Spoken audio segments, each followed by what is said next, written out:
IQOO মানে performance আর gaming এর এক নতুন দিগন্ত, কিন্তু এই ফোনে কি সত্যি আপনার প্রত্যাশা পূরণ করতে পারবে? আচ্ছা, দামে বিচারে কতটা ভালো, বা শুধু কি পারফরমেন্সই সেরা? আর ক্যামেরার কি অবস্থা? এর স্পেসিফিকেশনটা ছিল পাগল করার মতো, বাট বাস্তবে কেমন পারফর্ম করে এর সবকিছু জানবো আজকের এই ডিটেল ভিডিওতে। তো চলুন আর দেরি না করে শুরু করা যাক। আর হ্যাঁ, সাবস্ক্রাইব না করলে একটা টোকা দিয়ে রাখতে পারেন। বন্ধুরা, একটা ফোনের পারফরমেন্স যতই ভালো হোক না কেন, প্রথম নজরে কিন্তু আমরা এই ডিজাইনটা দেখি, তাই না? যদিও দেখতে কিন্তু সেই আইকু 13 এর মতো। হ্যাঁ, আইকু 14 না লঞ্চ হয়ে একদম 15 লঞ্চ হয়েছে সম্ভবত। এর বিল্ড কোয়ালিটি অসাধারণ, মেটাল ফ্রেম আর গ্লাস স্যান্ডউইচ ডিজাইন একে একটা সত্যিকারের ফ্ল্যাগশিপ ভাইব দিয়েছে। এই স্মার্টফোনে রয়েছে বেশ কিছু colour option, black, white, green এবং ব্লু। তবে এদের মধ্যে আমার কাছে এই iQOO 15 honour of king 10 anniversary collector এডিশনটা সত্যি দারুণ লাগছে। এর টেক্সচার আর এর ডিজাইন গুলো সত্যি দারুণ ছিল। আসলে এগুলো গেম থেকে ইন্সপায়ার হয়ে তৈরি করা হয়েছে। সে যাই হোক, এখন আসি এর সাইজ প্রসঙ্গে। ফোনটি লম্বা 163.65 মিলিমিটার, যা বেশ বড়, আর থিকনেস 8.1 মিলিমিটার থেকে 8.28 মিলিমিটার মধ্যে। ওজনটাও 220 গ্রামের আশেপাশে। হ্যাঁ, আমি মানছি এটা কোনো হালকা পাতলা ফোন নয়, কিন্তু এই ওজনের পিছনে কারণটা জানলে আপনি এই কনকে প্রো হিসাবে দেখতে শুরু করবেন। এই ওজনের প্রধান কারণ হলো এর ভেতরে থাকা 7000 মিলিঅ্যাম্পিয়ারের বিশাল ব্যাটারি। হ্যাঁ, ঠিকই শুনেছেন, একটা ফ্ল্যাগশিপ ফোনে 7000 mAh এর ব্যাটারি। এই ব্যাটারি ব্যাকআপের জন্য এইটুকু ওজন মেনে নেওয়াটাই বুদ্ধিমানের কাজ। আমার মনে হয় বেশিরভাগ পাওয়ার ইউজাররা দুর্ধর্ষ ব্যাটারি লাইফের জন্য এই সামান্য ওজনটুকু হাসি মুখে মেনে নেবে। পিছনে ক্যামেরা মডিউলটা বেশ আকর্ষণীয়ভাবে ডিজাইন করা হয়েছে। এটা শুধু ক্যামেরা নয়, এটা একটা ডিজাইন স্টেটমেন্ট যা ফোনটাকে একটা আইকনিক লুক দেয়। যদিও এটা গত বছরের মতো সেম রাখা হয়েছে, খুব বড় কোনো পরিবর্তন চোখে পড়ছে না। তবে এই কালারটা ব্যাক প্যানেলটা কিন্তু সুন্দর লাগছে, তাই না? আলো পড়লে কেমন ভাবে লাল হয়ে যাচ্ছে, দেখতেও ভালোই লাগছে। এবার একটা মজার জিনিস দেখায়, এখানে এই ক্যামেরা মডিউলে কিন্তু RGB লাইট রয়েছে, যেটা বোঝাচ্ছে হ্যাঁ, এটা গেমিং ফোন। এটার কালার আপনি আপনার মনের মতো করে চেঞ্জ করতে পারবেন। আর এটা একটা নোটিফিকেশন লাইটের মতো কাজ করবে। এই কল আসতে জ্বলবে বা চার্জিং টাইমে, একই সাথে গেমিং টাইমে এভাবে এটা চলতে থাকবে। পোর্টস এবং বাটন নেই বলে নিচে আছে USB 3.2 Gen on supported type C port, যা ফাস্ট ডেটা ট্রান্সফারের জন্য। আর দুই পাশে দুইটা মাইক, স্পিকার গ্রিল আর সিম কার্ড ট্রে এখানে দেখতে পাবেন। রাইট সাইডে পাওয়ার বাটন আর ভলিউম রকার গুলো রয়েছে, আর উপরে রয়েছে আরো একটি স্পিকার গ্রিল। তবে হ্যাঁ, এখানে কোনো 3.5mm হেডফোন জ্যাক রাখা হয়নি। এটা এই ফোনের জন্য দরকার ছিল বলে মনে করি। বন্ধুরা, ডিজাইন তো দেখলেন, এবার আসুন আমরা আইকু 15 এর ডিসপ্লে কিনে কথা বলি। বিশ্বাস করুন, এটা সাধারণ কোনো ডিসপ্লে নয়, এটা একটা ভিজুয়াল মাস্টারপিস। প্রথমে আসি সাইজে। এখানে রয়েছে 6.85 ইঞ্চির এক বিশাল অ্যামোলেড প্যানেল, কিন্তু সাইজটা আসল কথা নয়। আসল ম্যাজিকটা হচ্ছে এর স্ক্রিন টু বডি রেশিও 94.37%। এর মানে হলো ফোনের সামনে বেজেল বা চেন বলতে কিছুই নেই। আপনি যখন ভিডিও দেখবেন বা গেম খেলবেন, মনে হবে কন্টেন্টটা আপনার হাতে ভাসছে। একটা পুরোপুরি ইমার্সিভ এক্সপিরিয়েন্স। আর শার্পনেস, ওফ, আইকু এখানে কোন রকম ছাড় দেয়নি। এর রেজলিউশন দেখুন, 3168x1440 পিক্সেল। এটা শুধু 2K নয়, 2K থেকেও বেশি শার্প। এই রেজলিউশন মানে হলো আপনি যতই জুম করুন না কেন, ছোট ছোট টেক্সট, ছবি, ডিটেলস সবকিছু একদম ক্লিয়ার দেখা যাবে। এর সাথে যোগ করুন 1.07 বিলিয়ন কালার, এইচডি সাপোর্ট এবং অবিশ্বাস্য কন্ট্রাস্ট রেশিও। এর ফলে কালার গুলো এতটাই ভাইব্রেন্ট আর ব্ল্যাকস গুলো এতটাই ডিপ যে মনে হবে ছবিগুলো জীবন্ত। নেটফ্লিক্স বা ইউটিউবে এইচডি কন্টেন্ট দেখার আসল মজাটাই পাবেন এই ডিসপ্লেতে। আর যদি এটার ব্রাইটনেসের কথা বলি, এখানে 6000 নিটস পিক ব্রাইটনেস রয়েছে, আর লো লাইটের জন্য রয়েছে 2160 Hz PWM টেপিং এর সুবিধা। তবে আমার কাছে এই ডিসপ্লের আসল হিরো হলো রিফ্রেশ রেট। কত? 120 Hz না, আইকু এখানে এক ধাপে গিয়ে আপনাকে দিচ্ছে 144 Hz এর রিফ্রেশ রেট। এই 144 Hz আপনার দৈনন্দিন ইউজার এক্সপিরিয়েন্সকে আরো স্মুথ, আরো সুন্দর করে তুলবে। অ্যাপ খোলা, ফেসবুক বা ইনস্টাগ্রাম স্ক্রল করা, সবকিছুতে একটা নেক্সট লেভেলের মজা পাবেন। আর গেমারদের জন্য এটাতে সোনাই সোহাগা।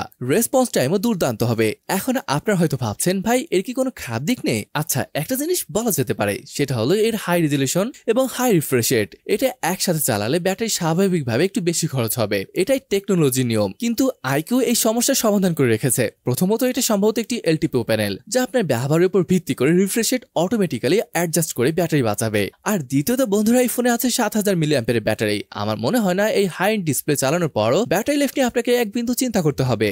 সুতরাং আপনি যদি একজন কন্টেন্ট লাভার হন অথবা একজন হার্ডকোর গেমার হন, তাহলে আইকু 15 এর এই ডিসপ্লে আপনার জন্য একটা ট্রিট। এটা ব্রাইট, পাঞ্চি, সুপার শার্প এবং অবিশ্বাস্য রকম smooth.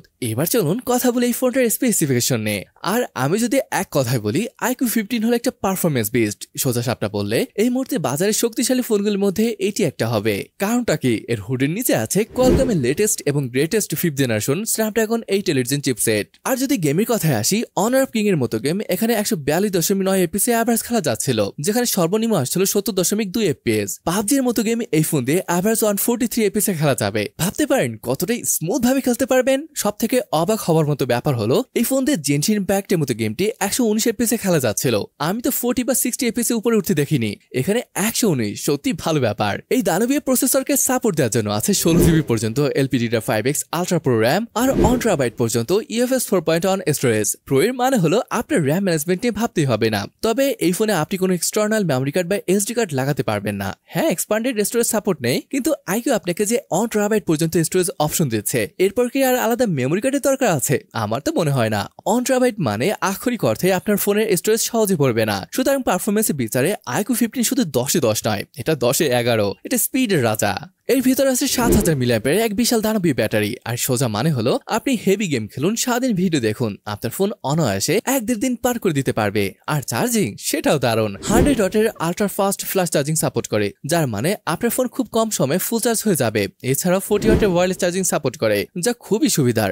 OTG reverse charging support করে, তাই অন্য ডিভাইস চার্জ করতে পারবেন। বন্ধুরা, একটা ফোনে শুধু রকেট গতির প্রসেসর থাকলে চলে না, সেই গতিকে ঠিকমতো কাজে লাগানোর জন্য চাই রকেট গতির কানেক্টিভিটি। আর আইকিউ 15 এই দিক থেকেও আপনার ফিউচার প্রুফ করে দিচ্ছে। এটা 5G সাপোর্ট করে, আর শুধু নামই 5G না, বিশ্বের প্রায় সব গুরুত্বপূর্ণ 5G ব্যান্ডই সাপোর্ট করে। মানে আপনি দেশে থাকুন বা বিদেশে, নেটওয়ার্ক নিয়ে কোনো টেনশনে থাকতে হবে না। ইন্টারনেটের জন্য আছে লেটেস্ট ওয়াইফাই 6.0। আর ব্লুটুথের কথা কি বলবো, এতে আছে ব্লুটুথ 6.0। এবার আসি সফটওয়্যারে। এখানে চলছে আইকিউ এর নিজস্ব অরিজিনাল 16। এই ওএসটা দেখতে খুবই সুন্দর, ক্লিন এবং ফিচারে ভরপুর। এতে জোভি AI অ্যাসিস্ট্যান্ট আছে, যা আপনার ফোন ব্যবহার আরো সহজ করে তুলবে। সাথে রয়েছে অ্যান্ড্রয়েড 16। যাই হোক, এবার আসুন দেখি এটা ক্যামেরা পারফরমেন্স কেমন পাওয়া সম্ভব হবে। র্যাপ প্যানেলে আছে ট্রিপল ক্যামেরা সেন্সর, যেখানে 50 মেগাপিক্সেলের সনি সুপার অ্যান্টিশেক আউটশোল মেইন ক্যামেরা। সুপার অ্যান্টিশেক আউটশোল মানে হলো এটি একটি বড় সেন্সর, যা অনেক বেশি আলো ক্যাপচার করতে পারে। আর ওআইএস থাকার কারণে আপনার ছবি বা ভিডিও কোনো রকম ঝাঁকুনি ছাড়াই স্টেবল আসবে। এর ফলে দিনের আলোতে বা কম আলোতে এই ক্যামেরা আপনাকে ডিটেইলে ভরপুর কালারফুল এবং শার্প ছবি দেবে। সেকেন্ড ক্যামেরাটি 50 মেগাপিক্সেলের Sony super periscope telephoto lens. এইটা আমার সবচেয়ে পছন্দের লেন্সগুলোর একটা। পেরিস্কোপ মানে আপনি কোনো রকম কোয়ালিটি লস ছাড়াই অনেক দূর থেকে সাবজেক্টের ছবি তুলতে পারবেন।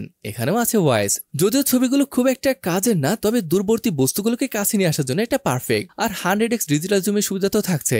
50 মেগাপিক্সেলের আলট্রা ওয়াইড অ্যাঙ্গেল লেন্স, এটা কিন্তু আগের 13 এর তুলনায় আরো বেশি জায়গা জুড়ে ছবি তুলতে পারে, যেমনটা দেখতে পাচ্ছেন। 50 মেগাপিক্সেল হয়, এতে ডিটেলসও থাকবে অসাধারণ। মেইন ক্যামেরা দিয়ে আপনি 8K রেজলিউশনে ভিডিও রেকর্ড করতে পারবেন। আর সামনের ক্যামেরায় তো 4K ভিডিও রেকর্ডিং এর সুবিধা আছে। সবকটি রিয়ার ক্যামেরাতে ভিডিও অ্যান্টিশেক থাকার আপনি ভিডিওগুলো হবে একদম স্মুথ, যেন আপনি গিম্বেল ব্যবহার করছেন। সামনে আছে 32 মেগাপিক্সেল সেলফি ক্যামেরা। এটি আপনাকে দারুণ ডিটেলস আর ন্যাচারাল কালারের সেলফি দেবে। ভিডিও কলিং বা ব্লগিং এর জন্য এটা যথেষ্ট ভালো।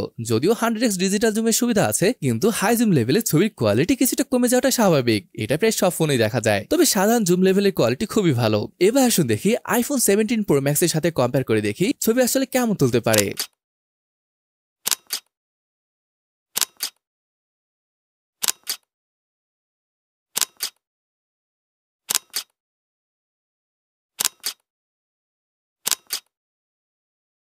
আইকিউ 15 এর দারুণ কিছু স্পেশাল ফিচারও আছে। সিকিউরিটির জন্য আছে আল্ট্রাসনিক 3D ফিঙ্গারপ্রিন্ট সেন্সর এবং ফেস ওয়েক ফেসিয়াল রিকগনিশন। এগুলো খুব দ্রুত এবং নির্ভুল কাজ করে। ইনফ্রারেড রিমোট কন্ট্রোল থাকার কারণে আপনি আপনার টিভি বা অন্যান্য ইলেকট্রনিক গ্যাজেট এই ফোন দিয়ে কন্ট্রোল করতে পারবেন।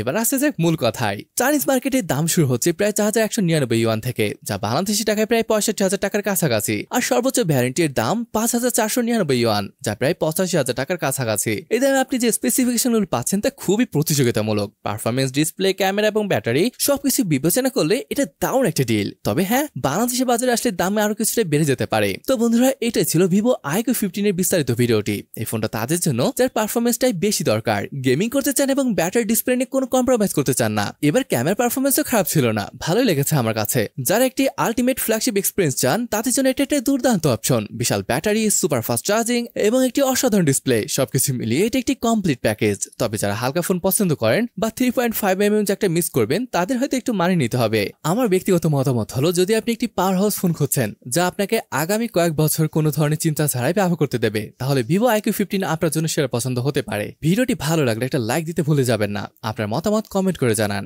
আর হ্যাঁ, এমন আরো দারুণ টেক ভিডিও পেতে আমাদের চ্যানেলটি সাবস্ক্রাইব করতে একদমই ভুলবেন না। পাশে থাকা বেল আইকনটি প্রেস করে দিন, যাতে কোনো ভিডিও মিস করতে না হয়। দেখা হবে পরের ভিডিওতে। ততক্ষণ পর্যন্ত ভালো থাকুন, সুস্থ থাকুন। আল্লাহ হাফেজ।